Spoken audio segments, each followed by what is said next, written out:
Hello everyone and welcome back to another How It's Made video here at Dang Diecast. It's been quite some time since our last video. Life has been quite hectic and exciting. Moved up with the in-laws, got married and built this fantastic workshop that we're in today recording. So what is this video about? Well, if you haven't guessed from the thumbnail or the parts in front of us, it's all about our 1:50 scale wind turbine. So in front of us are all the pieces that make up the wind turbine. So let's start at the bottom and work our way up. So we have our base of the wind turbine that it'll sit on. And on the bottom we have an 8mm nut for an 8mm hole where our threaded rod will go through. And then we have 30 little holes all the way around to make it more realistic. If you wanted to put in little bars to make it look like rebar. And then on top of that sits our first tower section. Nice and flush. The base of the tower section has a hole for the 8mm threaded rod to fit through, as well as, if I can get this to focus, there we go, 30 little holes for the little rebar pieces to fit into, and our little door and our handle for our little man to get into.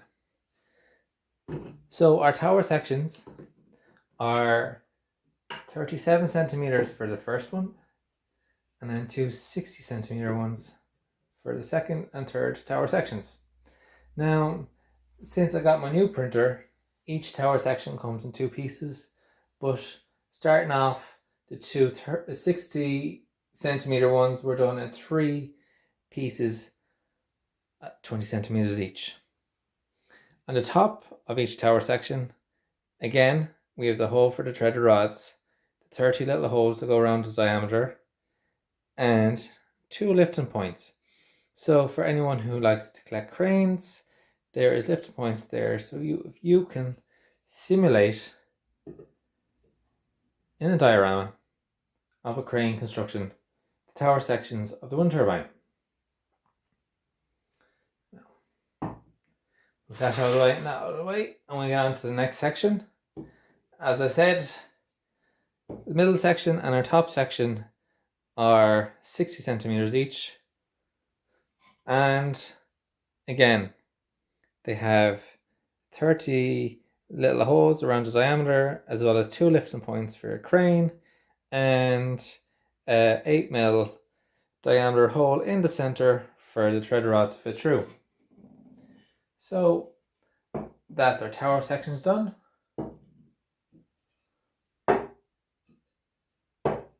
On to what goes on top of the tower, our nacelle. So on the bottom of this nacelle, we have a hole where the top of the tower will fit in. Now, it is just designed as a push fit connection. So when the whole tower is together and bolted down, it sits nice perfectly. Now this has a lot of weight on the back of the nacelle, so it won't balance for me at all. We have our little air cooler, and then on the top like that we have three lifting points that go with, I'll put that down for a sec, or lifting yoke for the nacelle. So we'd have, now can I get it to focus for me? No, it's really, maybe. Anyways, we have two lifting points on the top for the crane, and then we have three lifting points on the bottom where you'll push a shackle, and then your ropes, which will then hold it in place somewhat similar. I'll add in a photo. If future Ronin is capable of adding in a photo, I will show you what it looks like hanging from a crane. Now, due to the weight of the nacelle at the back, if you were to simulate lifting, you need to have the hub connected to the nacelle, because the hub will balance out the weight at the back. Unfortunately, if you were to lift it as is, it would tilt down and probably tilt the crane too much that you don't want. In the center of our nacelle is a ball bearing, which a little nut will go into, which is connected into the hub. So quite simple. Slots in, rotates around. And then for transport, we have our cover. Nice and simple. If you're just to have as is, I'd recommend gluing on. It's a little loose. Now, the next section is our hub. So on the bottom, the bolt slots in, put it in, excuse me, you glue it in place, and then slides in to the nacelle and rotates around. Now, it's a bit of a stiff rotation with this section and this section, and I did that just to make the blades more sturdy, as there is quite a bit of weight to the model itself, and I thought if they were fairly free flowing and a bit of gust of wind, if you took it outside, a gust of wind, the turbine would be a goner. So that's the reason behind that. Now, all Jews, if you want to stick the base to a larger sheet of wood and give yourself more support, by all means fire ahead. Now, with the hub, again, we have, I think there are 30 little holes. Again, it's just a design. It won't fit up perfectly with the root of the blade. Now we have two different lifting points on the hub. So if you wanted to simulate the hub and 3 blades attached being lifted up to the top of the nacelle, you would use this lifting point. If you're going to lift up the hub, it's hiding under here, to the nacelle with no blades attached, you'd use this lifting point. And like so, there's 3 covers for when you're transporting. And that is the hub.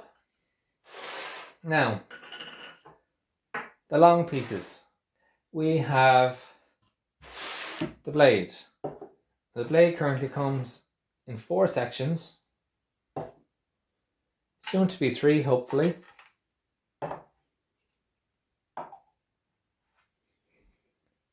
And if you're good at jigsaws, this won't be too hard to put together. So we have a base, our middle section, you just glue them, and then if you get a little bit of a gap like that, a bit of wood filler, sand it off, hey presto, you don't see the gap. So we have a 3 blades made of 4 sections each. Again, the base, or the root of the blade, has the hole itself. Now, it won't, what am I trying to say here? Sticking in pins, try to get a connection into the hub won't really work, just due to how I do the connections. So between the hub and the root of the blade, it's very much a push in connection to make it sturdy, like such. I'd recommend just glue that in place and it won't be coming out for you. If you wanted to go in a little bit more, I'd suggest just giving the inside of the rim a bit of a sanding so it fits in better. So those are our blades. Now, I'll move these out of the way. So I hear you ask, how do all of these connect together? So we have our base and our threaded rod.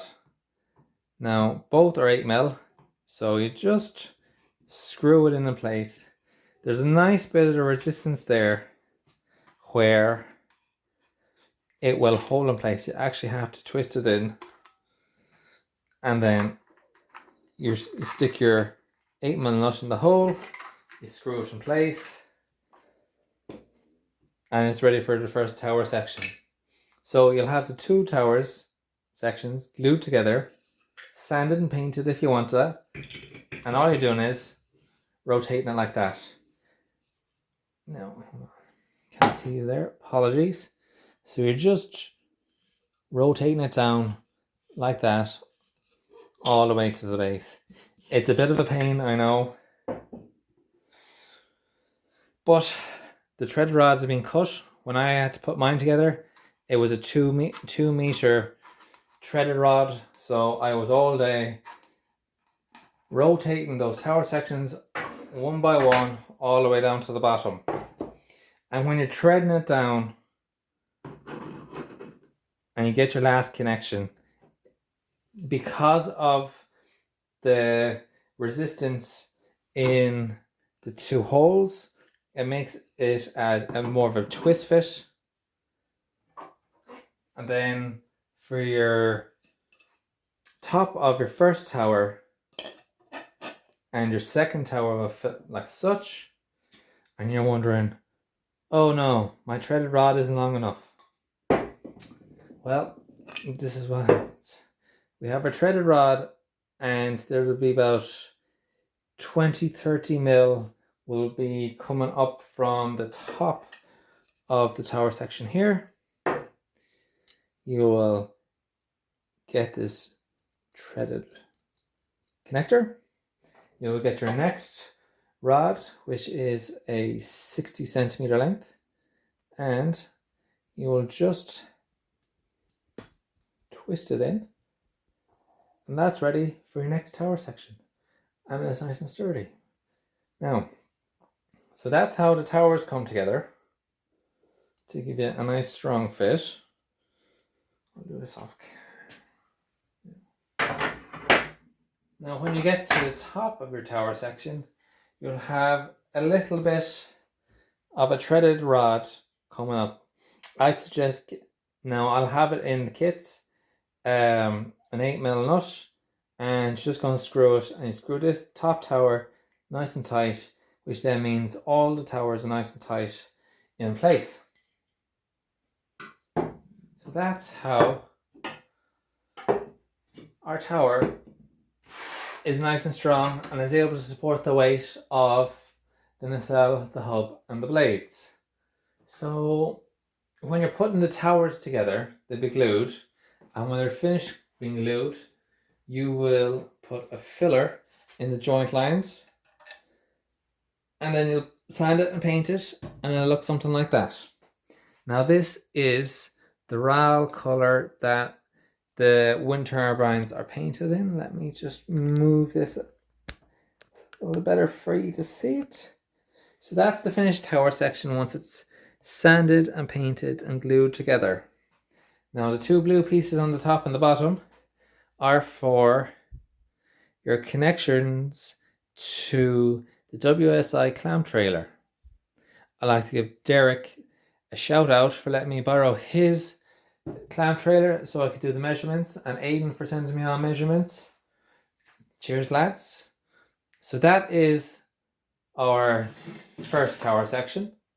That can be transported by the WSI clamp trailer. Then we have our middle section. That is 3 pieces. Let me move this out of the way further down so you can see it better. There we go. That's our 3 pieces glued together. Oh jeez, I don't want it to fall over his hand. Glued together.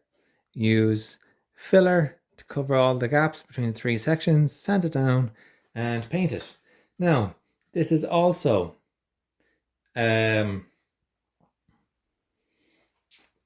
tower covers are also compatible with the WSI clamp trailer. Now it is 60 centimeters long, the middle section, so you are at the limit. It is possible, but you are at the limit of it being transported by the trailer. The top section, however, is not. The top is just too small of a diameter to attach to the clamp trailer, so I'd suggest if you had the extendable trailer, it fits perfectly on that. If you follow me on social medias, you'll have seen it being transported on it. That's my tower sections. Now the blades. Here is, I done this yesterday, fully glued and sanded blade. Now it is 98 centimeters long, so it's quite a nice length, and you wouldn't believe, but that took me, I'm going to say that took me a good 3 weeks to design. It was probably the most frustrating thing to design on this whole thing, but there it is. Now it's not 100%, but I did try. I did email Vestas and Nordex for any sort of information regarding the blade, but they were like, "No, sorry, confidential, off with you." So that's my interpretation of the blade. We have, there's one, there's the second, and then there's the third. So we can see there's filler. It's nice and smooth. I will give this 2 coats of primer filler, sand that down, and then I will give it 3 coats of paint, and it will look something like this. Now let me just rotate you for a second. So here is our 1 to 50 scale wind turbine standing. So hub height, which is here, is 1.6 meters. So it's 1.6 meters tall, and then each blade is 98 centimeters. So if you want to add 1.6 plus 98, you get about oh, coffee hasn't kicked in, so math isn't there. That's about 2.4, 2.5 meters tall. Now, this is my first model that I've taken all the pictures with, and unfortunately, it's been dropped a couple of times. So when you are putting it together, be careful. Like every good thing, if something falls onto a hard surface, it'll break. So yeah, there it is. I don't have my, no, unfortunately I don't have the little stairs for the tower door.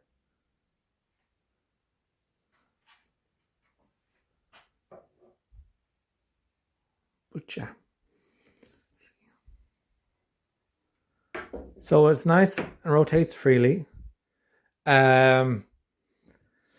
It depends on how high your roof is. Like this is what, 8 foot tall roof. 8 foot tall room. Doesn't rotate freely, unfortunately. The blade touches the roof. I also have Vestas decals done by Loyola models. I will get them for you now in 1 second. Leave you that there. Give me a second. Which will also be going with all of the models for you to put on yourself. Now, thank you very much for that. And thank you for watching this. Have a good day.